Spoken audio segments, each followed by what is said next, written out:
अस्सलाम वालेकुम। आज हम बनाने जा रहे हैं बुखारी राइस, जो कि अरेबियन डिश है। बनाने के लिए सबसे पहले हमें पैन में ऑयल चाहिए। फिर उसके बाद हमने किशमिश, रेजिन्स और गाजर के क्यूब्स काट के उनको अच्छी तरह से फ्राई करके साइड पे रख देना है।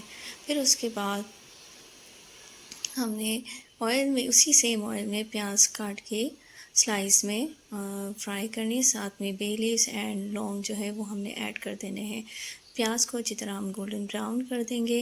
फिर उसके बाद हम इसमें chicken ginger garlic paste add कर देंगे और उसी के साथ ही हमने चिकन ऐड कर देना है।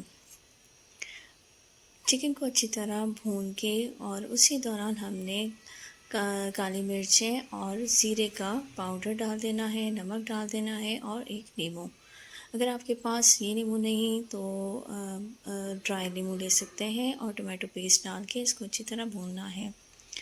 इतना भूनें कि ये बिल्कुल कलर चेंज कर दे। फिर उसके बाद हमने पानी ऐड कर देना है। उसके बाद हमने चिकन को निकाल के साइड पे रख देना है। अब इस बॉयल पानी में हमने चावल ऐड कर देने हैं। चावल को अच्छी तरह बॉयल करके हम इसको दम पे लगा देंगे और साथ में ही पैन पे चिकन को फ्राई कर देंगे। चिकन को फ्राई करके साइड में रख देंगे। फिर उसके बाद राइस पर हमने जो रेजिन्स और गाजर रखी थी उनको अच्छी तरह से स्प्रेड कर देंगे और चिकन को भी ऊपर स्प्रेड कर देंगे। टमाटर की चटनी के साथ सर्व करें। बहुत ही मज़े की डिश है। Thank you. अल्लाह हाफ़िज़।